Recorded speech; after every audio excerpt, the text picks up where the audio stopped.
Dr. Rick Saguil. And action. Hey, Jay, this is Kirk again. Stress and investment. Hey everyone, it's Dr. Rick, and this Minute Clinic is on neuropathy. I had met Officer John. I'll leave it at that. Officer John has been having or dealing with ongoing neuropathy for several years. That's numbness, tingling, a sense of difficulty with feeling balance and position in the joints of the lower extremity. And so I'm going to talk about that. But if this is the first time you're finding me, don't forget to hit the subscribe button down below and the notification bell to find out when I do new videos. So neuropathy, that's essentially when a nerve tissue is not working properly. And that could be in the form of nerve death, like a stroke, but hopefully not. But in this case, just full function is hampered. So the function of the nerve tissue is to transmit information or impulse. And with the senses, especially the extremities, you'll have cold, hot, pressure, pain, vibration. There's a couple of other different nerve endings that I don't recall them all.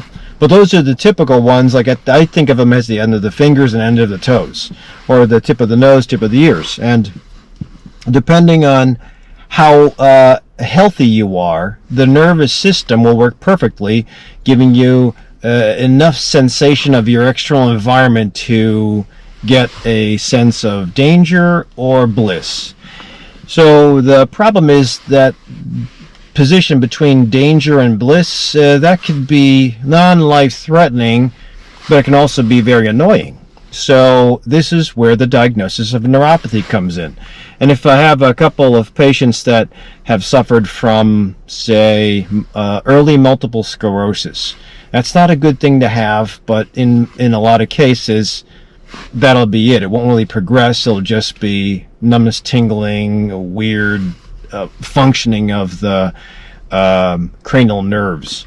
That's vision, sense of smell, hearing, and a couple other things. So the idea would be, if you have a neuropathy, get it diagnosed and look for a neurologist that can do a full workup. Once the full workup is done, that usually means an MRI of the brain, then a needle or a nerve test of the extremities, and a diagnosis is made. Even if there's no disease process, I'd still say take advantage of living the healthiest life you can.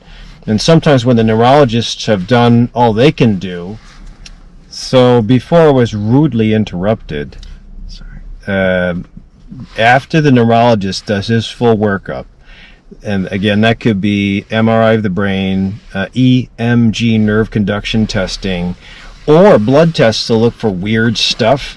I think that if the average or the nastiest is ruled out, cool. But I would say at that point in time, don't just deal with your symptoms of numbness, tingling, difficulty with sensation, or balance of the lower extremity, difficulty with walking. Don't just deal with that. Get a physical therapist in your corner. That would be on the insurance if your insurance is pretty decent deductible or negligible deductible. Have a coach to also design a nutrition practice that would be helpful for anti-inflammatory. Because if you already have a neuropathy of some sort, even if there's no big disease, the last thing you want to do is to continue putting crap in your mouth as part of a standard American diet, because you're already at a disadvantage. And the longer you persist with eating crappy food, that's pro-inflammatory instead of anti-inflammatory, the worse your disease will get. I mean, hopefully you're holding it off well enough, but you know that neurologist is just waiting for you to get worse, and then he's going to throw on, once you get worse, or once the tests that are usually done annually turn positive, then you're going to be on some severe or strong medicines. And if you need them, you need them. If you have MS, I think it's reasonable, especially if you're suffering or you can't see anymore, it's time to get the medicines on. But if you're not that extreme and you're just dealing with living life but with a disability, don't stop at that. Try to be the best you can. That means nutrition, physical therapy, like I just mentioned, and I think it's important to embrace calming practice, spirituality, deep sleep. even if you're not spiritual, I think that the body, the brain, nerve tissue needs healing time. So if you read a textbook at night, or if you learn a new technique as far as exercise or work for productivity, usually what happens is you'll learn it, you watch it, you learn it, and then you implement it the next day. But implementation of what you just learned the day before usually is solidified with a good night's sleep.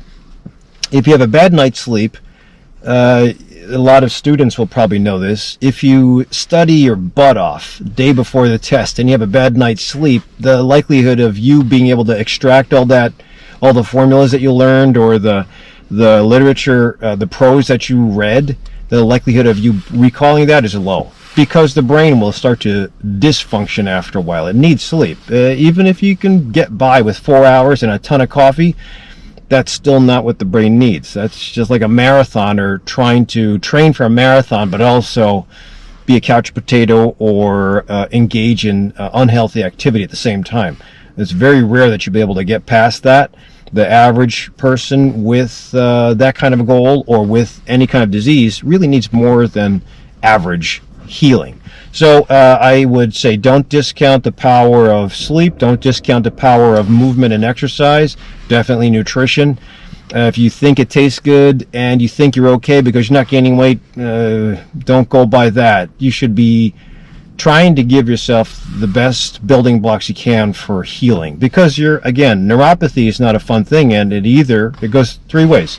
It either progresses to the point where you need some very aggressive disease modifying agents of rheumatology. I know it's not rheumatology, but the same medicines that they use and the cancer docs use are the same things that you guys are going to use as far as MS or MS, multiple sclerosis like symptoms. Number two is it'll stay the same, which is not great either. As you get older, you'll probably become less tolerant. Number three is that it'll reverse.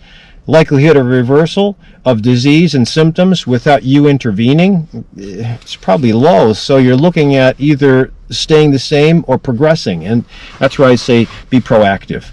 So I think it's cool when my neurologists say can't find anything, can't do anything. That's when I step in. So, for example, there's a lot of patients that come back with diabetes. Later on, they'll have a diagnosis of diabetes. But early on, average doc will do hemoglobin A1C, maybe a glucose. And that's not good enough. You have to do an early morning insulin test, or maybe even a 3 or 2 hour GGT, glucose tolerance test. That's the most accurate. If your doctor is diagnosing you with neuropathy, but they haven't done that fancy test, please ask for the test. Either a baseline fasting insulin in the morning, maybe a testosterone or an estradiol, estriol, and progesterone test, or just an insulin test with plus or minus that glucose tolerance test. If you come back positive, then bingo, you know what to do. You have to start behaving and eating like a diabetic. Sometimes people need that metric to invest in that kind of restriction, but honestly, if I had neuropathy, I wouldn't want to deal with it. And if you're not sure what neuropathy is, if you've ever had numbness and tingling in your foot after sitting in a chair like a concert for a long amount of time, that's neuropathy. If you I hear there's a commercial on TV where a guy's sitting on a toilet and he gets up and he falls down. It's funny, but usually if you pinch off the nerves under where the hamstring is, sitting for a long amount of time, you'll deaden the nerves because they'll go through a relative ischemia. They're not going to die, but they'll be numb and tingly, and you won't be able to tolerate the position sense, and you'll have to wait until the nerve comes back before you get into full running. So that's neuropathy. If you've ever had numbness and tingling in your hands from typing a long amount of time, or an ache in the wrist from typing, that's neuropathy. Going outside with no gloves, thin socks, regular shoes in snow and or 20-degree weather, and you get numb and tingly, you can't feel anything, that's neuropathy. Those are the same things or the same feelings as a neuropathy patient will deal with, and it's not fun, obviously. Luckily for the average Joe and Jane, those symptoms go away and reverse themselves. For some people, they continue on through night, through day, through laughter, through pain. So it just makes it a little more difficult. So that would be one thing as far as looking at diabetes. Another thing would be looking at vitamin B6. I think it's important There's all the B vitamins are water soluble, and most of my colleagues don't care, but the B6 can, if it's too low or too high, actually lead to neuropathy. So it should be in that sweet spot, and that has to be determined. If you get somebody to draw your B6 level, I think that'd be important. But something before that, stop all vitamins at least 3 days before the blood test so you can see what a true level will be. Thyroid has to be done, a full panel. I don't like just getting a TSH because I think you need to do more than that. I mentioned hormones already. Sometimes magnesium and vitamin D will also be very important. Magnesium is pretty much low in all Americans. I think that would be helpful. Vitamin D, there are some factions of people who suffer from multiple sclerosis, and they go aggressively high vitamin D, like 10,000 international units a day. You can run a risk of plaquing the heart blood vessels, but there's limited studies that show that versus the benefits that some of the patients that suffer from multiple sclerosis are going through and having success with controlling symptoms at high vitamin D dosing. So that also would be important. Sometimes a sleep study can interfere with numbness and tingling, or poor sleep can interfere with the healing time for a nerve. Sometimes you'll also benefit, so that'd be a sleep study.